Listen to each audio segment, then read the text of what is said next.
Hello everybody and welcome back to our channel. In today's video, I'm going to show you how to find all your saved passwords on iOS 26 step by step so you can access them quickly whenever you need them. First things first, iOS 26 has a brand new passwords app built right in, making it super easy to see all the passwords stored on your iPhone. And here's how to get started.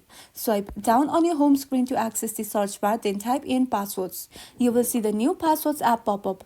Go ahead and tap on it. Now, it'll ask for your Face ID or your password. Give it access so you can unlock your password vault. And once inside, all of your saved passwords are right here. To view them, tap on all to see the complete list. And if you're looking for a specific password, you can use the search bar or check other tabs like passkeys. And from here, you can view, copy or edit any password you need. And that's all. With this app, managing your passwords on iOS 26 has never been easier. If this video was helpful, don't forget to like and subscribe for more of these videos, and thank you for watching.